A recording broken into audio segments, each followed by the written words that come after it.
নমস্কার, ভারত টিভিতে আপনাদের স্বাগত। এই মুহূর্তে আপনাদের সাথে রয়েছি আমি রাধা মাধব। শুরু করছি আজকের সব কথা। আমরা জানি যে 2026-এর বিধানসভা নির্বাচনের দিনক্ষণ ঘোষণা করতে বেশি দিন বাকি নেই। অতি শীঘ্রই নির্বাচন কমিশনের পক্ষ থেকে ঘোষণা হতে চলেছে এই 2026-এর বিধানসভা ভোটের দিনক্ষণ। বিভিন্ন রাজনৈতিক দলগুলো তাদের চরম তৎপরতা শুরু করেছে প্রার্থী নির্বাচন নিয়ে। অঘোষিত হলেও বিভিন্ন দলগুলোই প্রায় তাদের প্রার্থী পাকাপাকি করেই ফেলেছে। আজকে আমরা সেই বিষয় নিয়ে আলোচনায় যাব। আমাদের সাথে আছেন এক সিপিএমের দুদণ্ড প্রতাপ সম্পন্ন একজন নেতৃত্ব, জীবানন্দ সিংহ মহাশয়। আমরা জীবানন্দ বাবুর সঙ্গে এই আলাপচারিতায় যাব যে আগামী দিনে 2026-এর বিধানসভা নির্বাচনকে কেন্দ্র করে সিপিএমের পরিকল্পনা কী রয়েছে। জীবানন্দবাবু, আপনাকে ভারত টিভিতে স্বাগত। নমস্কার। আমরা তো জানি 2026-এর বিধানসভা নির্বাচনের আর বেশি দেরি নেই। যেটা জানা যাচ্ছে যে মে মাসের 5 তারিখের মধ্যে নতুন সরকারকে আসতে হবে, আর সেটা না হলে হয়তো রাজ্যের রাষ্ট্রপতি শাসনও হয়ে যেতে পারে, এরকম একটা ধারণা চলছে। তো এই বিষয় নিয়ে আমরা দেখছি যে বিভিন্ন রাজনৈতিক দলগুলোর মধ্যে তৎপরতা শুরু হয়েছে। অঘোষিতভাবে বিভিন্ন বড় বড় রাজনৈতিক দল যারা আছেন আপনাদের সিপিএমের মতো, তারা কিন্তু প্রার্থীপদ সব ঠিক করেই ফেলেছেন, কিন্তু হয়তো তারা ঘোষণায় এখনও আসেনি। এবং সেই ব্যাপারে আমরা জানতে পেরেছি যেটা যে সিপিএমের পক্ষ থেকেও এরকম একটা প্রার্থী পদের চিন্তাভাবনা করা হয়েছে, এবং সেখানে সেই তালিকার 1 নম্বরে রয়েছে জীবানন্দ সিংহের নাম। এই বিষয়ে আপনি কি বলবেন? দেখুন, আপনারা জানেন যে আমরা কমিউনিস্ট পার্টি করি। আমাদের কাছে কিন্তু কে প্রার্থী হবে ওটা বড় ব্যাপার নেই। আমরা রায়গঞ্জ সিটি দীর্ঘ 25 বছর ধরে আমরা দাবি করেছিলাম যে আমাদের নিজস্ব প্রতীকে লড়ার জন্য। গত 25 বছর ধরে কিন্তু আমরা নিজস্ব প্রতীকে লড়তে পারিনি। বিভিন্ন জোটের খাতিরে আমরা অন্য প্রার্থীর কাছে লড়তে হয়েছে। দীর্ঘদিন ধরে আমরা যারা সিপিএম পার্টি করি, আমাদের পার্টিতে লড়ার একটা দাবি ছিল, একটা আশা ছিল। 25 বছর পরে আমরা রায়গঞ্জ সিটটা সিপিএম পার্টির পক্ষ থেকে পাচ্ছি এবং সে সিপিএম পার্টি থেকে লড়ব। অতএব দল যাকেই প্রার্থী করুক না কেন, আমরা এই কথা বলতে পারি যে আমরা সিপিএম পার্টির যারা কর্মী আছি তারা ইঞ্চিতে ইঞ্চিতে লড়ব, এটা বলতে পারি। গত বিধানসভা নির্বাচনে আমরা দেখলাম আপনাদের সঙ্গে আইএসএফ এবং কংগ্রেস এদের একটা জোট হয়েছিল, এবং সেই জোটের সাথে কিন্তু আপনারা একত্রিতভাবে লড়াই করেছিলেন। কিন্তু এবার কিন্তু কংগ্রেস বলেছে 294টা আসনেই তারা প্রার্থী দেবে, এবং সেক্ষেত্রে সিপিএম কি নীতি নিয়ে চলেছে? দেখুন, আমাদের কেন্দ্রীয় কমিটিতে যে সিদ্ধান্ত হয়েছে, গোটা ভারতবর্ষে ধর্মনিরপেক্ষ যে দলগুলো আছে, বামপন্থী দলগুলো, তাছাড়াও ধর্মনিরপেক্ষ যে দলগুলো আছে, সেই দলগুলোকে একত্রিত করে লড়া। পশ্চিমবাংলার ক্ষেত্রে তৃণমূল এবং বিজেপি এই দুটোর বাইরে যেগুলো বামপন্থী দল আছে তাদের একসঙ্গে নেওয়া, এবং বিভিন্ন ছোট ছোট দল, অনেক বামপন্থী দল আছে, বিভিন্ন ছোট ছোট গোষ্ঠী আছে, বিভিন্ন ছোট ছোট সংগঠন আছে, তাদেরকে একত্রিত করে তৃণমূল এবং বিজেপির বিরুদ্ধে লড়া, এইটা আমাদের দলের নির্দিষ্ট সিদ্ধান্ত। না, মাঝপথে এসে কংগ্রেস আপনাদের হাত ছেড়ে দিল, এটা নিয়ে আপনি কি বলবেন? দেখুন, আপনারা জানেন যে আমরা কিন্তু চেয়েছিলাম এই মুহূর্তে দাঁড়িয়ে বাংলার মানুষের যে চিন্তাভাবনা, কংগ্রেসেরও আমাদের সঙ্গে জোট করে লড়া উচিত ছিল। আমরা সেই জোটটা চাইছিলাম। আপনারা জানেন যে কংগ্রেস সেই জোটটা চায়নি। কংগ্রেস যখন জোট চায়নি, বাংলার মানুষ জোট চাইছে, স্বাভাবিক কংগ্রেস তাদের মতো লড়ছে, তাদের দলের চিন্তাভাবনা। আমরা কিন্তু সমাজের বাকি অংশ যে যারা তৃণমূল এবং বিজেপিকে চাচ্ছে না, তাদেরকে একত্রিত করার চেষ্টা করছি, করে লড়বার চেষ্টা করছি। কিন্তু জীবানন্দবাবু, যে আপনি বলছেন যে বাকি অংশ, সেই বাকি অংশটা কি এমন একটা অংশ হবে যাদেরকে নিয়ে আপনারা লড়াইয়ে একটা ভালো জায়গাতে যেতে পারবেন? দেখুন, ভোট এমন একটা ব্যাপার যে ভোট, মানুষ ভোট দেয়। মানুষের ভোট আমি আগে কিছুতেই ভাবতে পারি না। আমরা অনেক ইতিহাস দেখেছি ভোটের, যে বহুগুণার মতন একজন প্রার্থীকে হারতে দেখেছি, আবার ফুলনদেবীর মতন একটা প্রার্থীকে জিততে দেখেছি। কেউ কি ভেবেছিল বুদ্ধ ভট্টাচার্য ছেড়ে যাবে, অশোক ভট্টাচার্য ছেড়ে যাবে? এটা যেমন দেখিনি। আমি আগেও বলেছি এক জায়গায় দাঁড়িয়ে যে 294 সিট গত বিধানসভায় নির্বাচনে যাকে প্রার্থী দেখিয়ে, যার নাম করে লড়া হলো, সে মমতা ব্যানার্জিও হারল। তো অতএব কে হারবে কে জিতবে জনগণ ঠিক করবে। জনগণ এবার বিজেপি আর তৃণমূলকে চাইছে না, আমরা আশাবাদী যে এবার জনগণ আমাদের জেতাবে। এই যে 25 বছর আপনি বলছেন, যে আমরা রায়গঞ্জ সিটির কাছে একটু আসি, যে রায়গঞ্জ সিটি যদি আমরা দেখি সেই বোধহয় লাস্ট হরিনারায়ণ রায় দাঁড়িয়েছিলেন আপনার প্রার্থী সিম্বল নিয়ে সিপিএমের, এবং তারপরে আমরা দেখলাম যে ক্রমপর্যায়ে এনসিপিকে ছাড়া হলো, এই দিলীপ দাস ক্যান্ডিডেট হলো, তারপরে আপনার সমাজবাদী পার্টিকে ছাড়া হলো, এবং এই সমাজবাদী পার্টির পরে আবার কংগ্রেসকেও আপনার ছেড়ে দিলেন। এই যে সিপিএম এই যে জোট করে করে স্যাক্রিফাইস করছে রায়গঞ্জ সিট নিয়ে, এই স্যাক্রিফাইস করতে করতে করতে করতে দেখা যাচ্ছে যে নিচতলাতে আপনাদের সংগঠন তো অনেকটাই ধস নেমে গেছে বা অন্য জায়গাতে চলে গেছে অনেকে, এরকম হয়েছে কি না? দেখুন, এই কথা মানে অস্বীকার করার কোনো জায়গা নেই যে এই জোটের ফলে যে রায়গঞ্জে আমাদের সাংগঠনিক দুর্বলতা বেড়েছে। আমরা কমিউনিস্ট পার্টির থেকে যেভাবে যে কায়দায় ভোট লড়া বা ভোট করতে চাই, সাধারণ মানুষের সমর্থন নিয়ে সাধারণ মানুষের অর্থ সংগ্রহ করে আমরা ভোট করতে চাই, কিন্তু এই যে দক্ষিণপন্থী দলের সঙ্গে জোট করতে গিয়ে সেখানে আমাদের সেই মতাদর্শগত কিছু মানে তফাৎ হয়ে গেছিলো, আমাদের কিছু ডিস্টার্ব হয়েছে। এতে করে কিন্তু আমাদের নিচের সারির কর্মীদের এক শ্রেণীর কর্মীরা আমাদের বসে গেছে, বা একদম ধরুন কংগ্রেসের সঙ্গে রায়গঞ্জের যদি বলবেন তাহলে রায়গঞ্জে দীর্ঘদিনের কংগ্রেসের মিউনিসিপ্যালিটি, কংগ্রেসের এমএলএ, সেখানে আমরা বামফ্রন্ট সরকার থাকা সত্ত্বেও কংগ্রেসের কাছে মার খেয়েছি। তো সেখানে অনেক বামপন্থী কর্মী, বামপন্থী সমর্থক, বামপন্থী ভোটার কিন্তু এই জোট মেনে নেয়নি।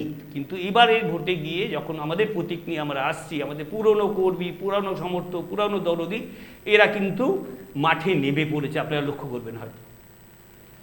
আমরা আরেকটা প্রশ্ন যাই, যে আপনি 1998 সালে কমলাবাড়ি অঞ্চলের প্রধান হয়েছিলেন, 13 নম্বর বোধহয় 13 নম্বর কমলাবাড়ির প্রধান হয়েছিলেন। সেই সময় আমরা দেখতে পাচ্ছি যে রাজ্যে বামফ্রন্ট সরকারের শাসন চলছে, কিন্তু বামফ্রন্ট সরকারের শাসন চললেও এই কমলাবাড়িটা অঞ্চলটা কিন্তু বরাবরই কংগ্রেসের ছিল, সেখানকার কংগ্রেসের প্রধানই থাকতো বেশিরভাগ সময়। কিন্তু তার মাঝখানে এই জীবনানন্দ সিংহ সিপিএমের হয়ে প্রধান হয়ে গেলেন, এই অভিজ্ঞতাটা যদি আপনি একটু শোনান, যে সেই দিনটা আপনি মানে কিভাবে আপনি বলেন সেই জায়গায় গেলেন। দেখুন, সেটাও একটা কথা যে আপনারা জানেন 13 নম্বর কমলাবাড়ি অঞ্চল, তার একটা গুরুত্ব আছে যে গোটা ভারতবর্ষের মধ্যে একমাত্র পঞ্চায়েত যেখানে ডিএম বাস করে, গোটা প্রশাসনিক ভবন সেখানে।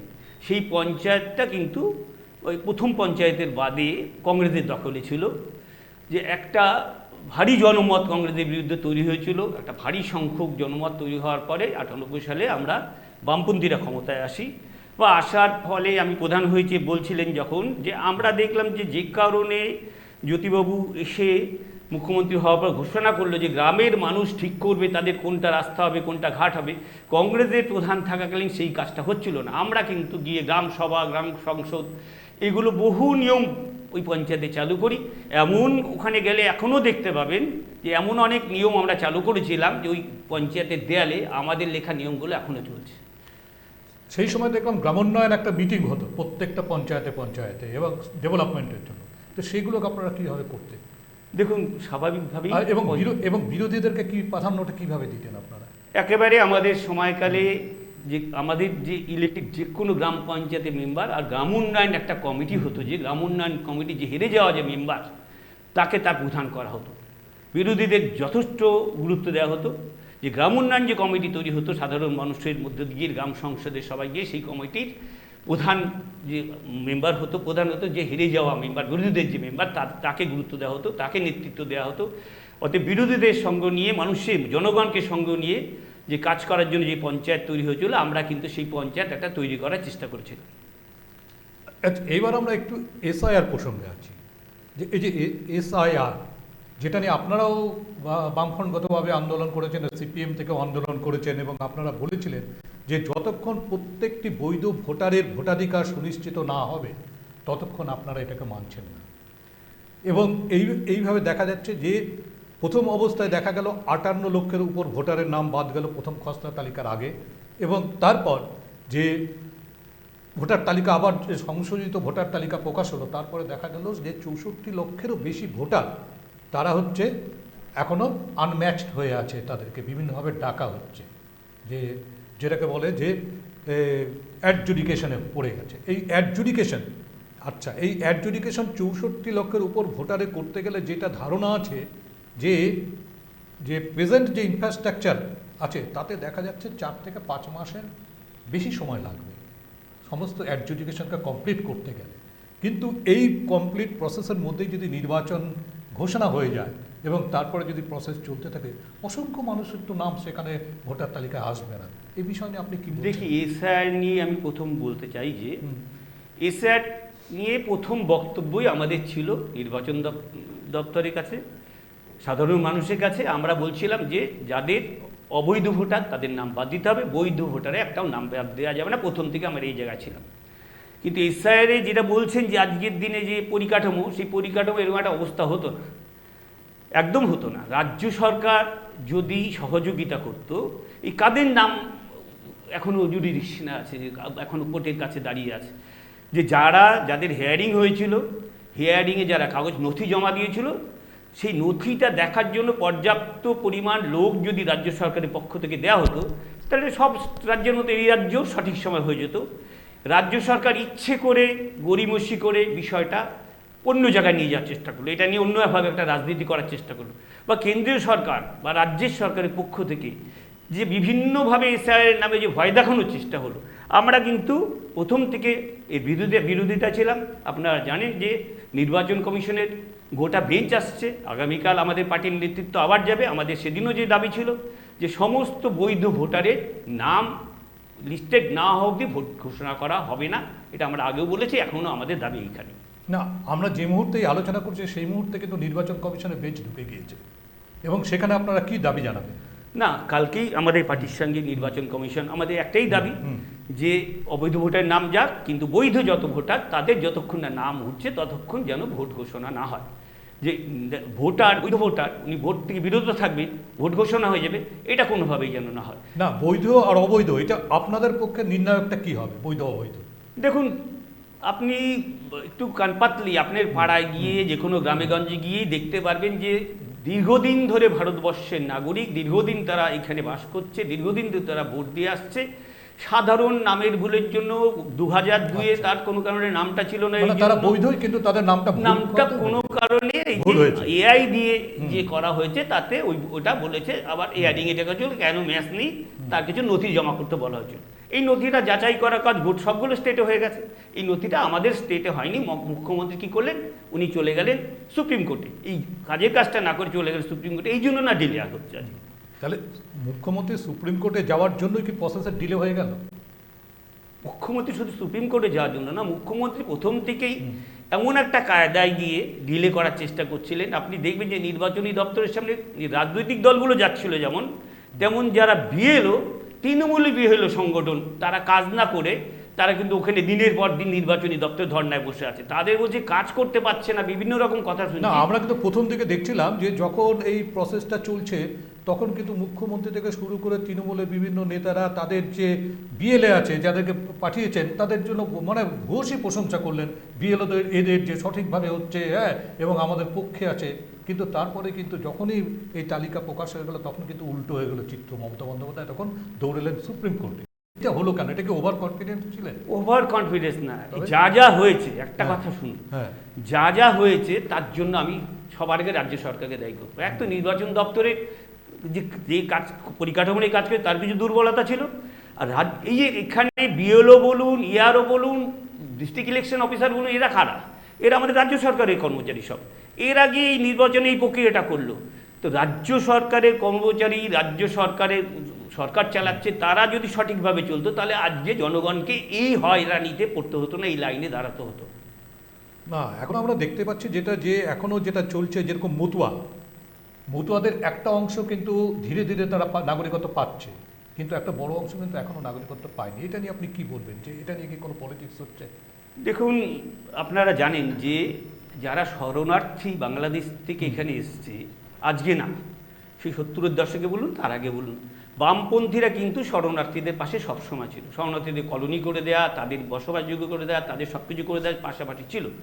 তো আজকের দিনে বিজেপি এটা নতুন ফরম্যাটে বসে নতুন সিএএ, নতুন নামকরণ করে আনতে যাচ্ছে। বিজেপিও যদি চাইতো তাহলে শরণার্থী যারা আছেন তাদের নাম ওই সিএতে দিয়ে হোক, যে কোনো কায়দায় হোক, তাদের নাম সঠিকভাবে আগেই করতে পারতো, তাহলে ভোটের আগে গিয়ে তাদের একটা ভারী অংশ অনিশ্চয়তার মধ্যে থাকতো না। অতএব সবাই এই ভোটটা এই কায়দার এই এসআইয়ের নাম করে একটা রাজনীতি, একটা বিশৃঙ্খলতা তৈরির চেষ্টা করছে, এটা আমরা মনে করি। না, বিরোধীরা অনেক সময় বলছে যে যখন এসআইআরটা শুরু হলো তখন মমতা বন্দ্যোপাধ্যায় ঘোষণা করলেন যে কেউ এসআইআরে ফর্ম ফিল আপ করবেন না, সিএএতে ফর্ম ফিল আপ করবেন না, আপনাদেরকে এনআরসিতে পাঠিয়ে দেবে। এরকম বলবার জন্য দেখা যাচ্ছে যে অনেক মতুয়ারাই কিন্তু ফর্মটা ফিল আপ করেননি। তাহলে এটাই কি করা উচিত ছিল না যে আগে ফর্মটা সিএএ এর জন্য ফিল আপ করুক এবং তারপরে আন্দোলন করে তাদের এই সেই দাবিটাকে বের করে আনা? দেখুন, এই সিএ তো কেন্দ্রীয় সরকারের একটা ব্যাপার, ঘোষিত ব্যাপার। তাহলে সিএ হলে আমাদের এখানে অনেক আছে যারা ওখান থেকে অনুপ্রবেশকারী আছে, যারা ওখান থেকে এসছে, তাদের আমরা আশ্রয় দেব বলছি, বড় বড় ঘোষণা করছি।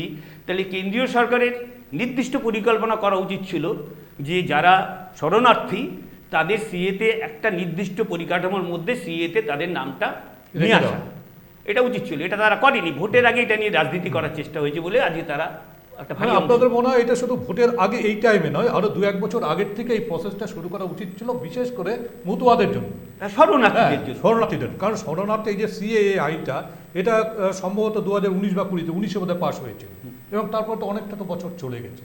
তো কেন্দ্রীয় সরকার এটা তো একটা গাফিলতি করেছে মতুয়াদের, এরা এটা করেনি। যে কোনো ক্ষেত্রেই যে কোনো সরকার এখন দেখবেন যে ভোটের আগে গিয়ে সবগুলো বিষয়কেই একটা রাজনৈতিক ইস্যু করতে যাচ্ছে।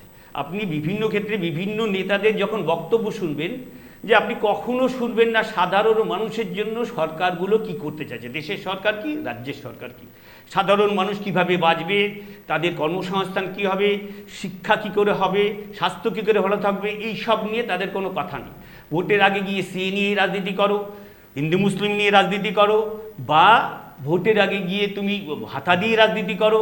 জনগণের যে উন্নয়ন সম্ভব ছিল, জনগণকে নিয়ে, সাধারণ মানুষেরকে নিয়ে তাদের কাজ করে, গরিব মানুষ তাদেরকে কর্মসংস্থানের মধ্যে দিয়ে, কৃষিজীবীদের তাদের অন্যান্যভাবে তাদের ইসে করে সাহায্য করে, স্বাস্থ্যের যা কেন্দ্রগুলোকে সহযোগিতায় বড় করে 8,000 স্কুল বন্ধ হয়ে গেল, সেখানে আপনি কি উন্নয়ন আশা করছেন এই সরকারের কাছ থেকে? না, এবং আমরা একটাই দেখতে পাচ্ছি, স্কুল তো অনেক বন্ধ হয়ে গেছে রাজ্যে, এর বাইরেও আমরা একটা জিনিস যেটা দেখতে পাচ্ছি, নতুন একটা ধর্মীয় মেরুকরণ চলছে, যেখানে দেখা যাচ্ছে যে বিজেপি বলছে যে তৃণমূল সংখ্যালঘু সম্প্রদায়কে নিয়ে রাজনীতি করছে, আবার তৃণমূল বলছে বিজেপি হিন্দুদেরকে নিয়ে রাজনীতি করছে। এই যে সনাতনী রাজনীতি এবং যে সংখ্যালঘু, এই দুটোর মাঝখানে সিপিএমকে কতটা মানে পরিশ্রম করতে হচ্ছে তাদের সংগঠনটাকে ধরে রাখার জন্য? দেখুন, এই যে বায়োনারি পলিটিক্স, এটা কিন্তু মানে পৃথিবীতে নতুন না। আমরা এর আগে দেখেছি ইউরোপে শ্বেতাঙ্গ কৃষ্ণাঙ্গদের নিয়ে বায়োনারি পলিটিক্স, আমাদের রাজ্যে একদম ছিল না। তাহলে এই যে ধরুন, আপনি যতই বলুন যে মুসলিমদের সঙ্গে নিয়ে তৃণমূল কিছু করতে চাইছে বা হিন্দুদের সঙ্গে নিয়ে বিজেপি করতে চাইছে, তাহলে তো বিজেপি যদি করতে চায় তাহলে হিন্দুতে অনেক উন্নয়ন হয়ে যেত। মুসলিমদের যদি উন্নয়ন করতে চায়, তবে মমতা যেমন বলছিল 11 সালের আগে যে সবার আগে এসে মাদ্রাসাগুলোকে আমরা করব, আমরা সরকারি পক্ষ থেকে করে দেবো, অনুমোদন করব। কিন্তু সেই মাদ্রাসায় থাকলো শুধুমাত্র অনুমোদন, তাদের বিদ্যালয় দেয়া, তাদের অন্য কিছু করেনি। কিন্তু মুসলিমদের যেগুলো করা সেটা করেনি। ধরুন, যখন এই যে ওয়াকফ বোর্ড নিয়ে যখন বিল আসলো, মমতা ব্যানার্জির দল কিন্তু তখন ওয়াকআউট করেছে। তাহলে মুসলিম ভোটাররাও তারা বুঝতে পারছে। আমি এই ক্ষেত্রে একটা উদাহরণ আপনাকে দিতে চাই, যে এই পাশের দেশ বাংলাদেশ, সেখানে 95% প্রায় মুসলিম, মাইনরিটি হিন্দু। সেখানে একদম কট্টরবাদী যে মুসলিম জামাত, তারাও কিন্তু এই ভাবছিল এই সুর দিয়ে জিতে যাবে, কিন্তু সাধারণ মানুষ কিন্তু ভোট দিয়ে সেই কট্টরপন্থীদের ঢুকে দিয়েছে। আমার আশা যে ভারতবর্ষে বা বাংলায়ও কিন্তু এইভাবে করে ধর্মীয় মেরুকরণ করে কেউ জিততে পারবে না, আমাদের বিশ্বাস। না, এই যে হিন্দুদের যে মেরুকরণ যেটা আমরা বলছি, যে বাংলাদেশেরটা তো একটা আলাদা টাইপের ছিল। বাংলাদেশের যেটা ছিল সেটা হচ্ছে জামাত, আর এখানে হচ্ছে হিন্দু মুসলিম।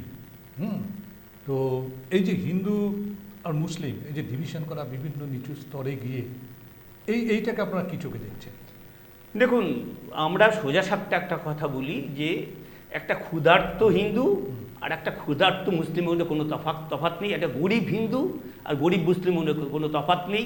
একটা সাধারণ গরিব মুসলমান আর গরিব হিন্দু চিকিৎসায় গিয়ে চিকিৎসা না পেলে যা সব এক ব্যাপার, একটা গরিব মুসলিম গরিব হিন্দু মানে শিক্ষা ব্যবস্থা স্বাস্থ্য ব্যবস্থা যদি এক না পায় সব এক ব্যাপার। সাধারণ মানুষের কথা এরা বলছে না, কায়দা করে বিভাজনের চেষ্টা করছে। এখানে বলা উচিত যারা পিছিয়ে পড়ে আছে তাদের জন্য সরকার কী করছে। আমরা কিন্তু ভারী অংশের সঙ্গে আমরা আছি, পিছিয়ে পড়া অংশের সঙ্গে আমরা লড়াই করার চেষ্টা করি, পিছিয়ে পড়া অংশের সঙ্গে আমরা না। সিপিএমরাই কিন্তু আপনারা মাঝে মাঝেই বলেন যে তৃণমূল আর বিজেপি এরা ভাই ভাই, যে এরা একে অপরের পরিপূরক। এই জায়গাটা যদি একটু ব্যাখ্যা দেন, সিপিএম এই জায়গাটা কীভাবে দেখতে পায়? দেখুন, ভাই ভাই তো বলতেই হবে। আপনারা জানেন যে এই যে মমতা ব্যানার্জি বলছেন মোদি তার চরম শত্রু বলছেন, যে নরেন্দ্র মোদী যখন মুখ্যমন্ত্রী হয় সবার আগে ফেরত ওটা মমতা ব্যানার্জি পাঠায়। আপনি জানেন যে এখানে মমতা ব্যানার্জি হাত ধরে বিজেপি এসছে, 700 মাত্র আরএসএসের শাখা ছিল, সেটা পশ্চিমবঙ্গে এখন প্রায় 10,000-এর কাছাকাছি আরএসএস শাখা। আপনি মমতা এই আরএসএসের যে প্রধান মোহন ভাগবত, উনি দুর্গা বলেছেন। আর যদি ওদের আতাত না থাকতো তাহলে এই যে লাস্ট কয়েক বছরে এত রকম দুর্নীতি, এমন ইডি দপ্তরের অফিসারদের কাছ থেকে ফাইল কেড়ে নেওয়া, তাহলে আমরা অনেক কিছু, যদি অরবিন্দ কেজরিওয়াল জেলে যেতে পারে, এখানেও অনেকে জেলে যেতে পারত না। তাহলে ইডি আর সিবিআই এরা কি চোর ধরছেন আপনি বলছেন? না না, এরা ইডি সিবিআই উপরে মানুষের ভরসা বিশ্বাস এখন ঠিক আছে বলে আমি মনে করি না। ইডি সিবিআই বলতে আমরা যেটা বুঝতাম, এখন আপনি বিগত ওদের ট্র্যাক রেকর্ড দেখুন না, ইডি সিবিআইয়ের সার্থকতা দেখুন না। ইডি সিবিআই কোনো সার্থকতা নেই, এরা ভোটের স্বার্থে ব্যবহার হয়, কোনো সময় আসে কোনো সময় আসে না। এই তো বললো যে একদম মমতা ব্যানার্জিকে ডেকে নিয়ে যাচ্ছে, এখনই আসতে হবে সুপ্রিম কোর্টে, আবার এবার তারপরে গিয়ে ওরাই বলছে না আরও সময় দেওয়া হোক। এরা একদম রাজনৈতিক স্বার্থে ব্যবহার হচ্ছে ইডি এবং সিবিআই। ED CBI. আচ্ছা, এবার যদি আরেকটা প্রশ্নে আমরা আসছি, সেটা হচ্ছে যে প্রতিকুর রহমান আপনাদের দলের একনিষ্ঠ কর্মী ছিলেন এবং তিনি তৃণমূলে জয়েন করলেন, এটা নিয়ে কী বলবেন? দেখুন, এটা কি একটা সিপিএমের পক্ষে ধাক্কা না? প্রতিকুর আমাদের খুব ভালো কর্মী ছিল, প্রতিকুর লড়াই করে উঠে আসা সাধারণ ঘরের কর্মী। এই নিয়ে আমাদের প্রতিকুরের বিরুদ্ধে কোনো ইসে নেই, কিন্তু আজকের দিনে দাঁড়িয়ে দল ত্যাগ করেনি এরকম উদাহরণ অনেক দলে অনেক বেশি পাবেন। বরঞ্চ আমি আবার যদি এই রায়গঞ্জ নিয়ে বলছিলেন আপনি, রায়গঞ্জ বিধানসভার ক্ষেত্রে কিন্তু আপনি দেখবেন এই দল পরিবর্তনেরটার জায়গায় আপনি বামপন্থী কর্মীদের অনেক কম পাবেন। প্রতিপুর গেছে, তার অনেক বাধ্যবাধকতা ছিল, 96টা কেস ছিল তার উপরে, বা অনেক রকম বাধা ছিল তার উপরে। তো গেছে, কীভাবে গেছে কেন গেছে সেটা প্রতিকুরই ভালো বলতে পারবে। আমি প্রতিকুরের বিরুদ্ধে করতে বলছি, সে আমাদের ভালো লড়াকু কর্মী ছিল, সে এখন অন্য দলে গেছে, ঠিক আছে, আমরা মেনে নিয়েছি। আচ্ছা, এবার যেটা একটা আমাদের প্রশ্ন সেটা হচ্ছে যে প্রেসিডেন্ট দ্রৌপদী মুর্মু তিনি কালকে আমাদের শিলিগুড়িতে একটা সভা করে গেলেন আদিবাসীদেরকে নিয়ে, এবং সেই মঞ্চে আমরা জানি যে ভারতের রাষ্ট্রপতি যেখানে যান সেখানে অন্তত মুখ্যমন্ত্রী না হলেও মুখ্যমন্ত্রী তার নিজস্ব কোনো একজন প্রতিনিধি, একটা পূর্ণ মন্ত্রীকে তাকে পাঠান সেখানে।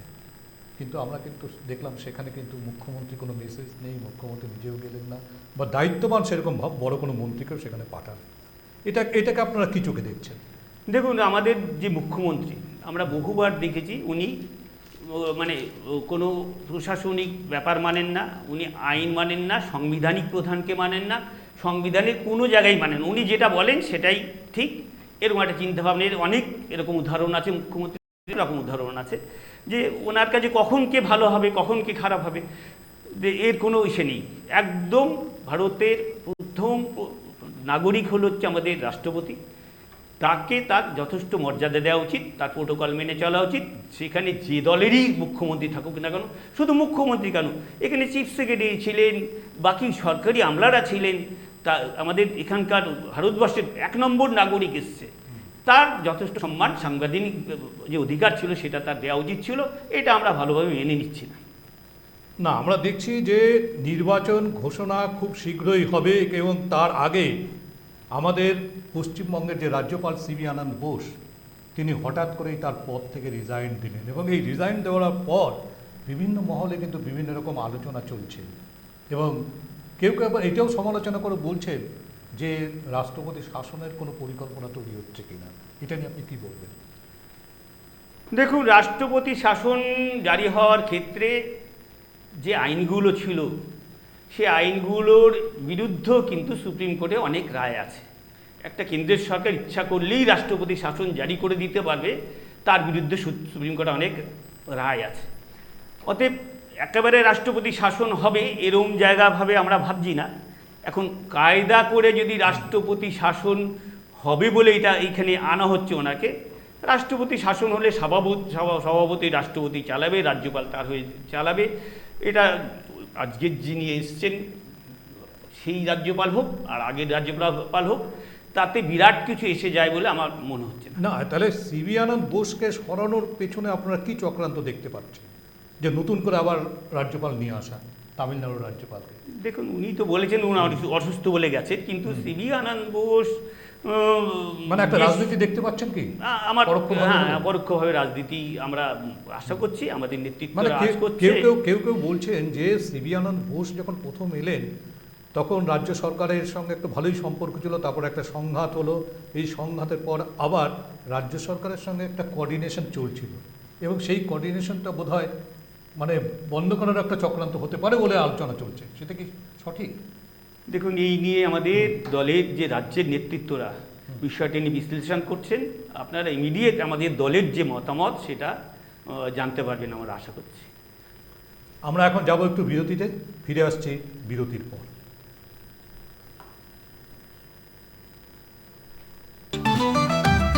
রেডিমেড পোশাকের মনকাড়া কালেকশন নিয়ে এবার হাজির রায়গঞ্জের বসন্ত স্টোর্স।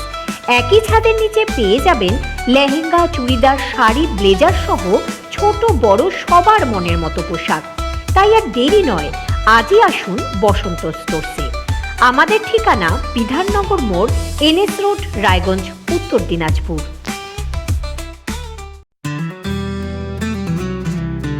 গ্রসারি থেকে কসমেটিক্স,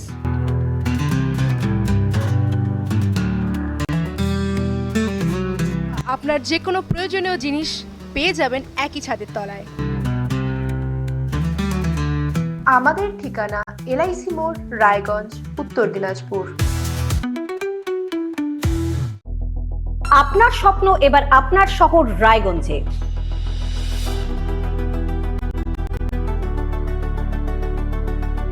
এবারে শক্তিশালী পালসার N160 আপনাদের স্বপ্ন পূরণের জন্য প্রস্তুত। সবচেয়ে কম দামে এবং আকর্ষণীয় ছাড়ে পেয়ে যাবেন আপনার স্বপ্নের বাইকটি মাত্র ৫,৯৯৯ টাকা ডাউন পেমেন্টে। করুন আপনার স্বপ্ন পূরণ। এছাড়াও থাকছে ৬,০০০ টাকা পর্যন্ত ডিসকাউন্ট এবং ১০ বছরের ওয়ারেন্টি ও ২ বছর ফ্রি সার্ভিসের সুবিধা। সাথে থাকছে আরও অতিরিক্ত সেভিংসের সুযোগ। তাই আজই আসুন বাজাজ হুইলসে। আমাদের ঠিকানা পূর্ব অশোকপল্লী, পুরনো জাতীয় সড়কের পাশে, রায়গঞ্জ, উত্তর দিনাজপুর। চোখের সমস্যা বাড়ার আগেই আজই আসুন জীবন রেখা হসপিটাল, আপনার পরিবারের নতুন ভরসা। রেডিমেড পোশাকের মনকাড়া কালেকশন নিয়ে এবার হাজির রায়গঞ্জের বসন্ত স্টোর্স। একই ছাদের নিচে পেয়ে যাবেন লেহেঙ্গা, চুড়িদার, শাড়ি, ব্লেজার সহ ছোট বড় সবার মনের মতো পোশাক। তাই আর দেরি নয়, আজই আসুন বসন্ত স্টোর্সে। আমাদের ঠিকানা বিধাননগর মোড়, NS রোড, রায়গঞ্জ, উত্তর দিনাজপুর।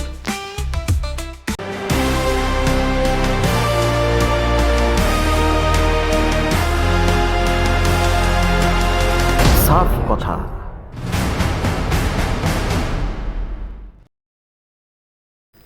ফিরে আসছি বিরতির পর।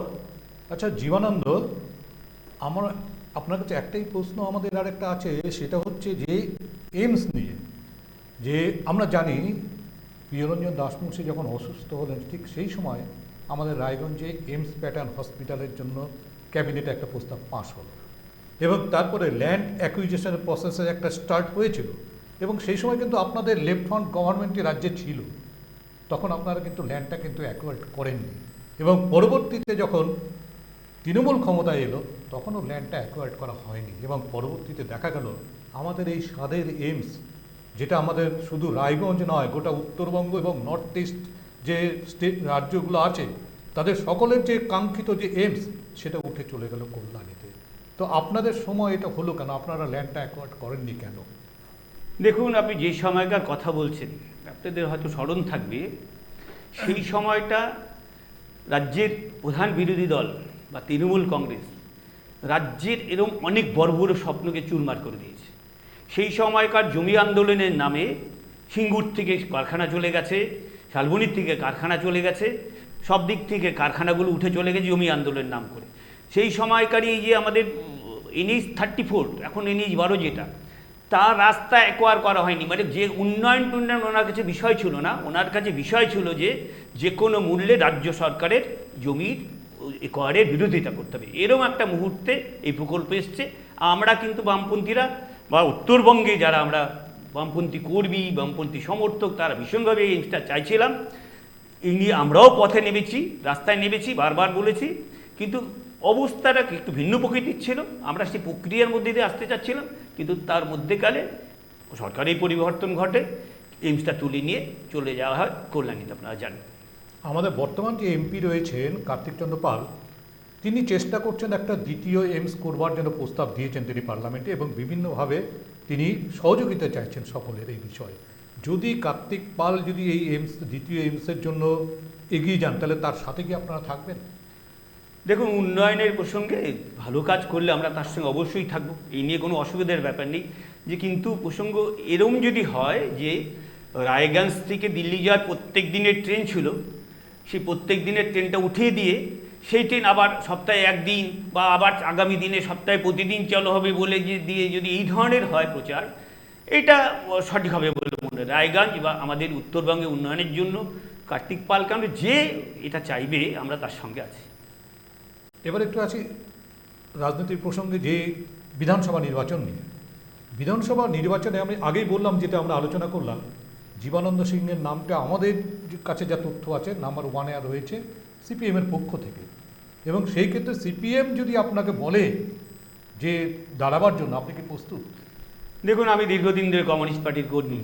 স্বাভাবিকভাবেই আমাদের পার্টি যা নির্দেশ দিবে সেই নির্দেশ আমরা মেনে চলবো, এটাই আমাদের পার্টির গঠনতন্ত্র, এইভাবেই আমরা পার্টিটা করে এসেছি। আমাকেই দাঁড় করাক আর যাকেই দাঁড় করাক, আমরা পার্টির হয়ে লড়ছি, এটা মূল কথা। রায়গঞ্জে আরেকটা প্রবলেম আছে, সেটা হচ্ছে রায়গঞ্জ মিউনিসিপ্যালিটিতে নির্বাচন হচ্ছে না বেশ কয়েক বছর ধরে, সেখানে কিন্তু অ্যাডমিনিস্ট্রেটর দিয়ে চলছে। এই বিষয়ে আপনি কি বলবেন? দেখুন, শুধু মিউনিসিপ্যালিটি নির্বাচন না, মিউনিসিপ্যালিটি নির্বাচন শুধু হচ্ছে না, মিউনিসিপ্যালিটির কোনো উন্নয়ন দেখবেন না। আবর্জনা পরিষ্কার থেকে, ড্রেনেজ সিস্টেম থেকে, রায়গঞ্জের যানজট থেকে কোনো রকম কাজ হচ্ছে না, মিউনিসিপ্যালিটি নির্বাচন হচ্ছে না। বা পঞ্চায়েত বা এই রাজ্যে এই সরকার আসার পর থেকে পঞ্চায়েত এবং মিউনিসিপ্যালিটিগুলো জবরদখল করে নেওয়ার একটা প্রক্রিয়া করা হলো। একসময় জবরদখল করে নেওয়া হয়েছিল, এখন দেখতে পাবেন যে জবরদখল করে নেওয়া হয়েছিল, অনেকে হয়তো ছুটে ছুটে তাদের দলে গেছে, কিন্তু শেষ পর্যায়ে কী হয়েছে, তাদের হাতেও আর কোনো ক্ষমতা নেই। এখানে রায়গঞ্জের উন্নয়নে যদি আজকের দিনে যারা তৃণমূল কংগ্রেসের পক্ষ থেকে আছে তারাও যদি ভাবে তারা কিছু করবে, তাদের হাতেও কিছু করার ক্ষমতা নেই। আমার যে পঞ্চায়েতগুলো যারা প্রধান, তারাও যদি তাদের উন্নয়ন নিয়ে ভাবে, তাদের হাতেও করার কিছু ক্ষমতা, একদম ক্ষমতার কেন্দ্রবিন্দু সে কালীঘাট, বাকি সব ল্যাম্পপোস্ট। ওখানে বসেই আমার গ্রামের কোন উন্নয়ন হবে, আমার গ্রামের কী হবে, আমার রায়গঞ্জে কী হবে, এটা চিন্তা ভাবনা না। ওই যে রায়গঞ্জ মিউনিসিপ্যালিটি নিয়ে আপনি বললেন না, আমরা কিন্তু কিছুদিন আগে দেখলাম যে রায়গঞ্জ মিউনিসিপ্যালিটির যে গার্বেজ ক্লিয়ারিং যে ব্যবস্থা, সেটা ভেঙে পড়েছিল, এবং সেটা নিয়ে কিন্তু আবার তৃণমূলেরই যে রায়গঞ্জের বিধায়ক কৃষ্ণ কল্যাণী, তিনি কিন্তু আবার প্রতিবাদ করেছিলেন, এবং তিনি কিন্তু আমরা দেখলাম দাঁড়িয়ে থেকে কিন্তু রাস্তার জঞ্জাল অবস্থান করেছিলেন। দুটো চিত্রই কিন্তু আমরা দেখতে পেয়েছি।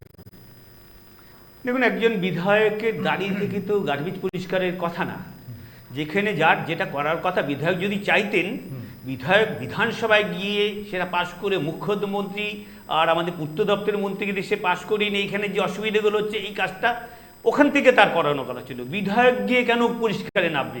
এইগুলো রোড শো, এগুলো আমি বলি রোড শোর জন্য উনি করেছেন, মানুষকে দেখানোর জন্য করেছেন। বিধায়কের যদি করারই থাকতো, বিধায়ক বিধানসভার থেকে সেটা পাশ করিয়ে নিয়ে কাজটা করতে পারে। না, রায়গঞ্জ মিউনিসিপ্যালিটির যে প্রবলেমগুলো রয়েছে সেগুলো নিয়ে আমরা দেখলাম যে 2-3 মাস আগে আপনাদের বামফ্রন্ট থেকে, সিপিএম থেকে বিশেষত, যে এক আন্দোলন হয়েছে, এবং কয়েকদিন আপনারা ওয়ার্ডে ছোট ছোট করে প্রোগ্রাম করলেন, তারপরে রায়গঞ্জ মিউনিসিপ্যালিটিতে আপনারা ডেপুটেশন দিতে গেলেন, কিন্তু তারপরে কিন্তু এই 3-4 মাস ধরে কিন্তু আর কোনো আন্দোলন নেই। এরকম কেন হচ্ছে? আপনারা লাগাতারভাবে তাহলে এই আন্দোলনগুলো ধরে না থাকলে আপনারা নির্বাচন আসছে, ভোট চাইবেন কী করে? কিন্তু লাগাতার আন্দোলন হচ্ছে না এই কথা বললে অস্বীকার করা হবে আপনাদের, মানে আমি অস্বীকার করব যে আপনারা 12 মাস ধরে বা বছরের পর বছর ধরে সাধারণ মানুষের স্বার্থে যে লড়াই আন্দোলন, যে লড়াই আন্দোলনের সামনে কোনো ভোট আছে বা সামনে কোনো মিউনিসিপ্যালিটি ইলেকশন আছে এমন কোনো ব্যাপার নেই। রায়গঞ্জের মিউনিসিপ্যালিটি ভোট হোক, সঠিক ওখানে ভোট হয়ে সঠিকভাবে যারা যাবে তারা মিউনিসিপ্যালিটি চালাক, এই আন্দোলন কিন্তু আজকে দীর্ঘ 10 বছর ধরে আমরা করে আসছি যে ভোট সঠিকভাবে হোক, পঞ্চায়েতগুলো ঠিকভাবে ভোট হোক। লাস্ট ভোটও যেটা রায়গঞ্জে হয়েছিল সেটা ভোট হয়নি, আপনারা জানেন যে সেই ভোটটা ভোটের নামে একটা অন্য কিছু হয়েছে, বোম মারা হয়েছে, নমিনেশন নিতে দেওয়া হয়নি। তো এর বিরুদ্ধে আমরা লড়াই তখনও করেছি, এখনও করছি, আর আশা করছি যে আগামী দিনে এই জায়গা থেকে রায়গঞ্জ মিউনিসিপ্যালিটি বা রায়গঞ্জবাসী এই উন্নয়ন দেখতে পাবে। রায়গঞ্জের যানজট যেটা একটা তীব্র সমস্যা সৃষ্টি হয়েছে এই মুহূর্তে, আজকে যদি আপনি খোঁজ নেন, আজকে সারাটা দিন NS রোড, MG রোড দিয়ে মানুষ ঠিক মতো যাতায়াত করতে পারেনি। এটা নিয়ে কি বলবেন? দেখুন, রায়গঞ্জে যানজট আছে, তার জন্য সঠিক পরিকল্পনা। আমরা দীর্ঘদিন রায়গঞ্জ বিকল্প রাস্তার কথা বলছি। আমরা অনেক দিন দাবি করছিলাম রায়গঞ্জের বাস স্ট্যান্ড শিফট করার জন্য, তার জন্য অনেক রকম ঘটা করে কথা হলো, কিন্তু সেটা কাজ চলছে না। রায়গঞ্জের যানজটের নাম করে ধরুন টোটোকে দায়ী করা হয়। আমরা বারবার প্রশাসনের কাছে গেছি যে টোটোকে ওইভাবে রান্না করে একটা প্রশাসনিক সিদ্ধান্ত গ্রহণ করা হোক, টোটো রুট ভাগ করে হোক, নির্দিষ্ট রুটে এইভাবে করে এই টোটোগুলো যাবে, এই টোটোগুলো ভাগ করে তারা চলবে, টোটো সঠিক লাইসেন্স দেওয়া হোক। শুধু টোটোকে দায়ী করলে হবে না, আপনি দেখবেন রায়গঞ্জের যে ফুটপাথটা দখল করে আছে, সমস্ত ফুটপাথগুলো দখল করা আছে, যে রায়গঞ্জের যে যানজটের জন্য যে সঠিক যে পরিকল্পনা, সেই পরিকল্পনা মিউনিসিপ্যালিটি বা জেলা পরিষদ মানে প্রশাসন থেকে করা হয় না। এই যে আপনি ফুটপাথ বললেন না, এই ফুটপাথে আমরা একটা জিনিস লক্ষ্য করেছি যে বিভিন্ন বাজারগুলো যদি আমরা ঘুরি দেখব, সেখানে কিন্তু সাধারণ যে ক্রেতারা বা বিক্রেতারা তারা কিন্তু কোনো সমস্যা সৃষ্টি করছেন না, কিন্তু যারা নিজস্ব দোকান নিয়ে পোশাক সাজাচ্ছেন তারা কিন্তু ফুটপাথগুলো, রাস্তাগুলো দখল করে বসে আছে, মানুষ কিন্তু সেখান থেকে হাঁটতে পারছে না। এগুলো কিন্তু কারো নজরে আসছে না। এইগুলো নিয়ে আপনারা কি করছেন? এগুলো মানুষের মানে এই যে অসুবিধা, এগুলো নিয়ে তো আপনাদের আন্দোলন করা দরকার। না, এইগুলো নিয়ে দীর্ঘদিন ধরেই আমরা আন্দোলন করছি, প্রশাসনের কাছে যাচ্ছি। যে আপনি জানেন, আপনি বললে পরে আমরা গত 1-2 বছরের মধ্যে এই রায়গঞ্জে ফুটপাথ দখল আর রায়গঞ্জের যানজটের জন্য বিভিন্ন পরিকল্পনা আমরা জেলা প্রশাসন, মিউনিসিপ্যালিটির কাছে, আমাদের সাব ডিভিশন অফিসারের কাছে, পুলিশ প্রশাসনের কাছে আমরা আমাদের পরিকল্পনাগুলো বারবার করে ওরা মিটিং ডেকেছে, আমাদেরও ডেকেছে, বলা যাবে না আমাদের ডাকিনি বলা যাবে না, কিন্তু আমরা আমাদের পরিকল্পনাগুলো দিয়ে এসেছি। ওদের কাছে কোনো পরিকল্পনা নেই, কিন্তু যে পরিকল্পনাগুলো আমরা দিচ্ছিলাম সেই পরিকল্পনা বাস্তবায়ন করার কোনো চিন্তা ভাবনাই নেই। যত ভোট এগিয়ে আসছে এবং ভোটের আগে আমাদের শাসক শ্রেণী তৃণমূল তারা লক্ষ্মী ভাণ্ডারের ভাতা বাড়িয়ে দিয়েছে, নতুন যুবসাথী তৈরি করেছে, 1500 করে বেকার ভাতা। তো এই বেকার ভাতা তো একসময় সিপিএমও দিয়েছিল, কিন্তু এই সিপিএম দেওয়ার পরেও কিন্তু সিপিএমকে কিন্তু 2011 সালে চলে যেতে হতো। তো এই যে ভাতা, এই যে যুবসাথী এবং লক্ষ্মীর ভাণ্ডারের যে বাড়িয়ে দেওয়া, এটা নিয়ে কী বলবেন আপনারা? এটা কি ভোটে কি আলাদা ডিভিডেন্ড দিবে তৃণমূলকে? দেখুন, লক্ষ্মীর ভাণ্ডার নিয়ে কিছু মতামত আমাদের আছে, যে লক্ষ্মীর ভাণ্ডার সাধারণ গরিব মানুষ তাদের কিছু অর্থনৈতিক সহযোগিতা করে এরকম প্রকল্প আমাদের সময়ও ছিল, ভারতবর্ষে অনেক দিন ধরে আছে।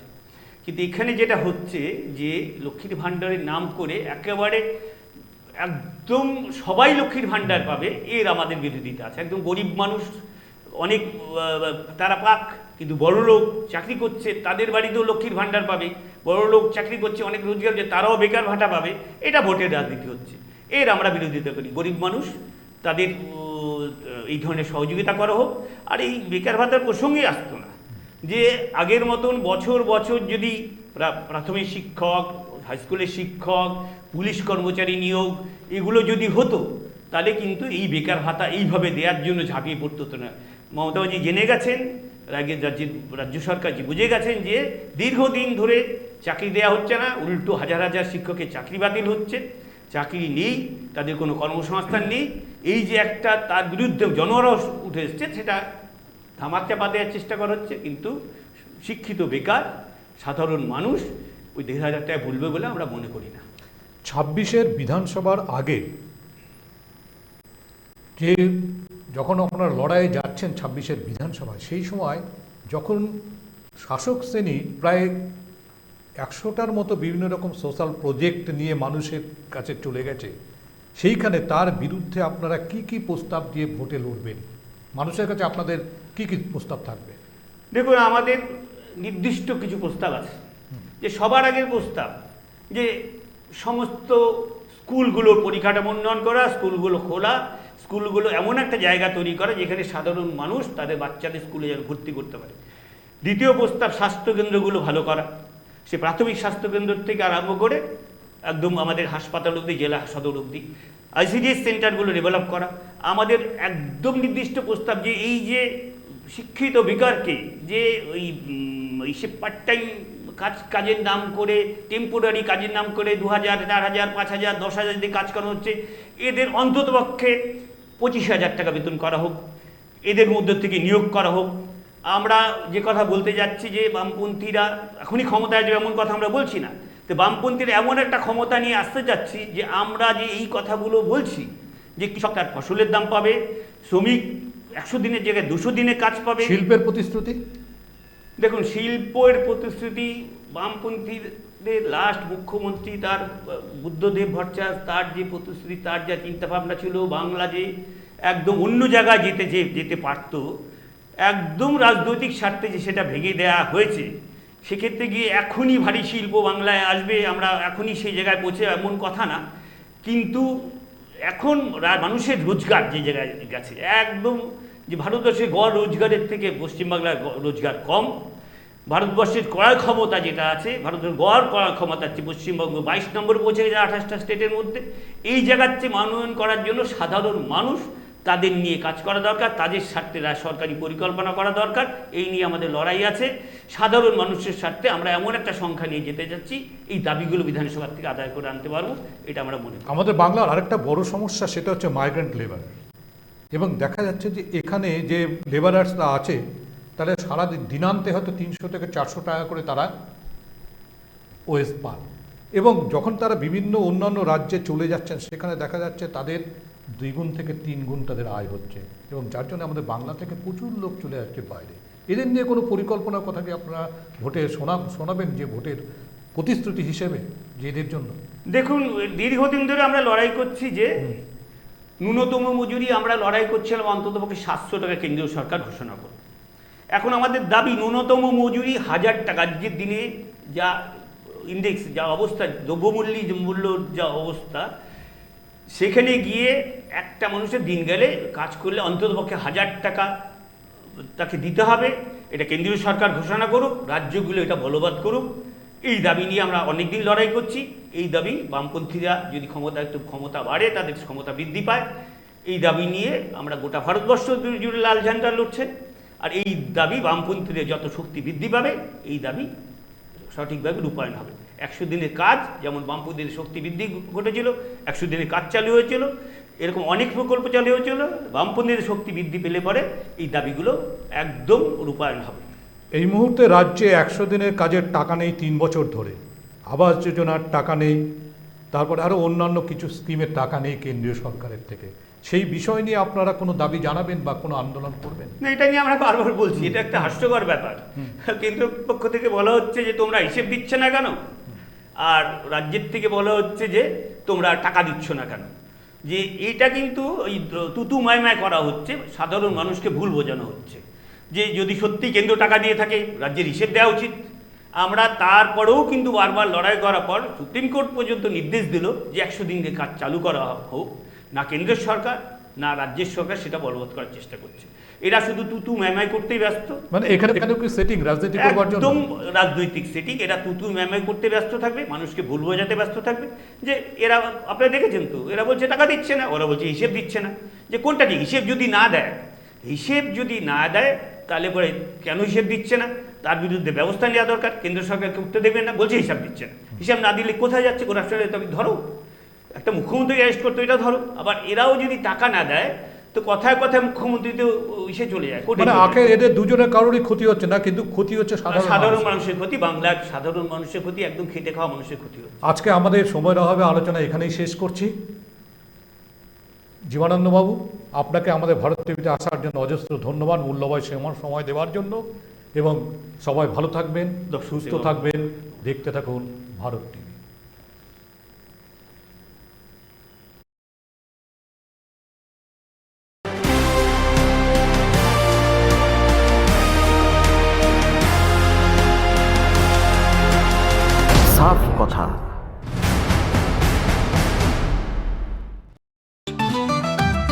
রেডিমেড পোশাকের মনকাড়া কালেকশন নিয়ে এবার হাজির রায়গঞ্জের বসন্ত স্টোর্স। একই ছাদের নিচে পেয়ে যাবেন লেহেঙ্গা, চুড়িদার, শাড়ি, ব্লেজার সহ ছোট বড় সবার মনের মতো পোশাক। তাই আর দেরি নয়, আজই আসুন বসন্ত স্টোর্সে। আমাদের ঠিকানা বিধাননগর মোড়, NS রোড, রায়গঞ্জ, উত্তর দিনাজপুর।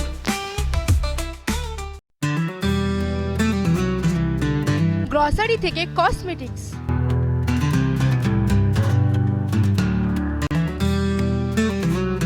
আপনার যে কোনো প্রয়োজনীয় জিনিস পেয়ে যাবেন একই ছাদের তলায়।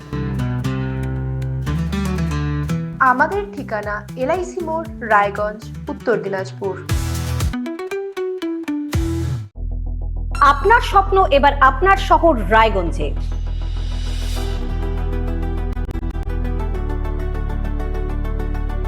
এবারে শক্তিশালী পালসার N160 আপনাদের স্বপ্ন পূরণের জন্য প্রস্তুত। সবচেয়ে কম দামে এবং আকর্ষণীয় ছাড়ে পেয়ে যাবেন আপনার স্বপ্নের বাইকটি।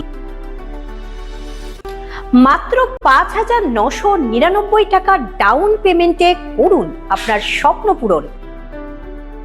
এছাড়াও থাকছে 6,000 টাকা পর্যন্ত ডিসকাউন্ট এবং 10 বছরের ওয়ারেন্টি ও 2 বছর ফ্রি সার্ভিসের সুবিধা। সাথে থাকছে আরও অতিরিক্ত সেভিংসের সুযোগ। তাই আজই আসুন বাজাজ হুইলসে। আমাদের ঠিকানা পূর্ব অশোকপল্লী, পুরনো জাতীয় সড়কের পাশে, রায়গঞ্জ, উত্তর দিনাজপুর।